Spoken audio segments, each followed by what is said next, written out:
Hello, everybody. Welcome to the Death by Disney podcast. I'm your host, Adam, and today I am reviewing probably one of the best movies I've seen during this project. I am trying to watch all Disney movies that have ever been made, and today we're going to talk about 1955's Lady and the Tramp.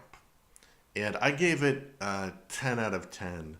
And I'll explain my reasons in a moment. But if you don't know, basically, Lady and the Tramp is the story of a street dog and a very pampered dog that fall in love and get together, and everything is happy in the end. Um, there are some amazing things about this movie that I'll talk about right now. So here's my review. Lady and the Tramp is one of the most successful Disney films, both commercially and artistically. It made almost as much money as Snow White, so therefore it's a commercial success. But whereas that film today feels really dated and is only important as a historical artifact, Lady and the Tramp continues to succeed as a piece of art. The great thing about it is that it's completely different from the perspective, oh, that it's that it's completely told, sorry, from the perspective of a rather spoiled dog. Lady is an unreliable narrator. We see the story and the events of the story, but there's no guarantee that what we see is what actually happened. She doesn't even know her owner's real names. She just refers to them as Jim Dear and Darling. Uh, we barely see the faces of any of the human characters. Another thing that struck me is that the story obviously takes place about 30 to 40 years before the film was released in the 1950s. We see old fashioned cars, telephones, and a rather dated domestic life, both for the richer residents of the city and the poorer residents of the city. But the era in which the film occurs is never mentioned. And I think that's a departure from more modern films where even if it's obviously the city of London or Paris, we need a subtitle telling us where and when we are. Even the worst part about this film kind of makes sense in terms of storytelling. The film is full of racist stereotypes, not only about Asians, although that is the most glaring example, but about the Scots, Southerners, Italians, and many more. But a dog like Lady would be incredibly racist, and she would think in those terms. I think a more modern version of the story would maybe do a better job of depicting her as more of a racist against cats rather than a human racist, but it does make sense for her character. I also liked the fact that it is clear that the two main characters have an attraction towards each other, and it's a couple that makes sense, uh, which is a really strange thing to say about a pair of dogs, but the romance makes sense. One odd thing is that Tramp is a homeless dog and he can read signs written in English.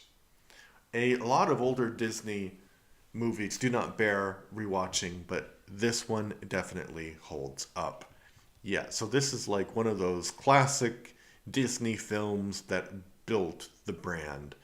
And as I said, this movie was released when Disney was thinking about its future, like if they want to produce television or continue to produce animation, and they had lost a lot of money.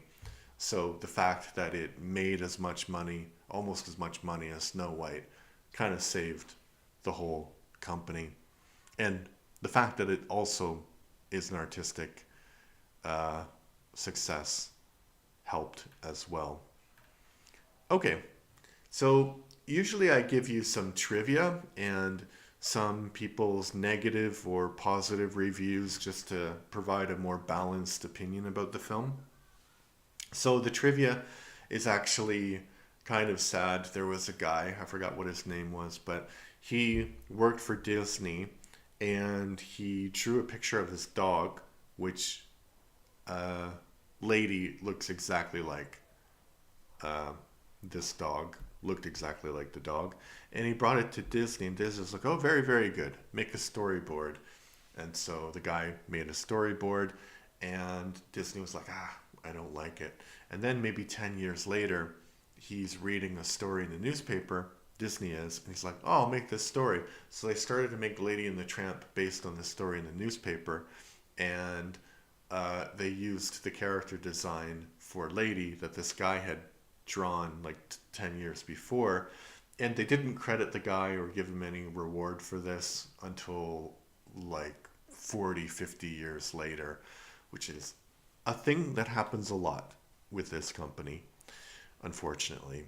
Um, yeah, and the story of that story is kind of funny as well because, you know, Disney had been producing stories that were kind of famous, like they were folk tales like Cinderella or Snow White, and people knew about the stories, but Disney wasn't sure that people would be, rushed to see this original story.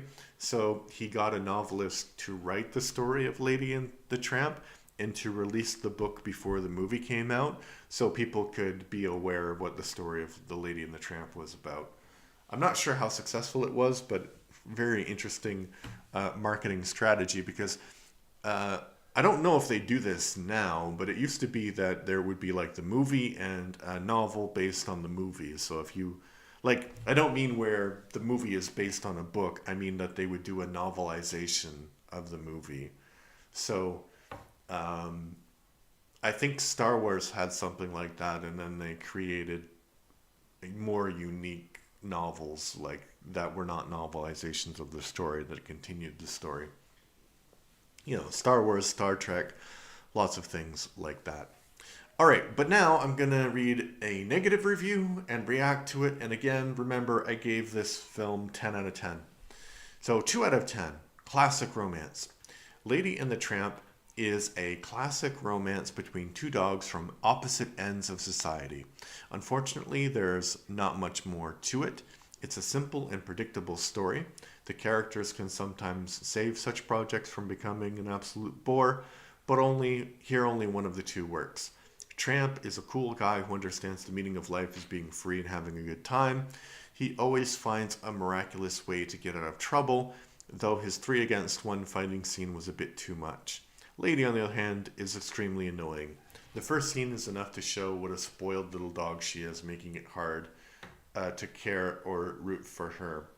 And that's Kokikino Citrino from March 2024. Two things about that. First thing, as I said, this is all from Lady's perspective. It's a story told from the perspective of a dog. And it's the story told from the perspective of a dog who really loves another dog. So we don't know if Tramp was fighting 3 big, mean dogs. He could have been fighting 3 very small, not intimidating dogs, or 3 cats, or half a cat, or a bagel, or something. We just don't know. Because this is all, it's ladies' opinions and perspectives of what happened. And I didn't realize this because I had that review in the episode that I redid. Actually, I didn't tell you that. So I did this episode before, but there were some audio problems, so I have to redo it. But that last line, that she is spoiled from the first moment, it's a very amazing scene that I remembered now, where they get Lady as a present, and they're putting Lady to sleep. And they're putting Lady, who is a puppy, by the way, like she's like 3 months old or something. They're putting her to sleep in this little basket down these big stairs, and Lady is scared because she's a puppy. So she goes up to the stairs and she like makes noises on the door, and Jim Deere goes and puts her back, and this happens like a couple of times, and eventually they get Lady inside their room to sleep with. And I don't know why you think that that a dog that doesn't want to be separated with you has some kind of anxiety. Because, like, why you no, I mean, I, the dog does have anxiety. I'm not sure why you think that's being spoiled. Like, just imagine for a minute, like, you took a I know dogs mature much faster than people, but imagine you took like a 6 month old baby and put them in a room, or a 3 month old baby and put them in a room very far away, and you're like, oh, you. I mean, that's a whole debate too, whether you should let them sleep or not. But like, you definitely wouldn't leave them in a room that's very far away from you. You'd leave them in the same room, or you'd be close by, right, in case anything happened. So just because it's a dog, I think is really ridiculous, and that is a very and again, it's all from Lady's perspective. So from her perspective, she's terrified, she's anxious, she doesn't know what's going on, and I think that that scene was probably one of the more realistic things in the entire film.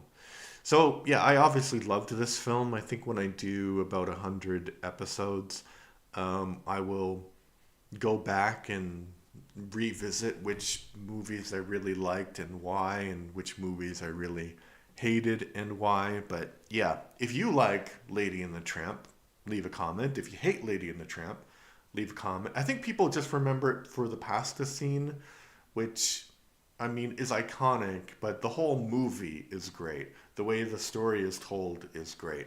So if you loved it, let me know in the comments. If you disliked it, let me know in the comments. Like, what is your favorite Disney film that I should watch next? What is a Disney film that you hated? Let me know in the comments. So please like and subscribe, and thank you. Bye bye.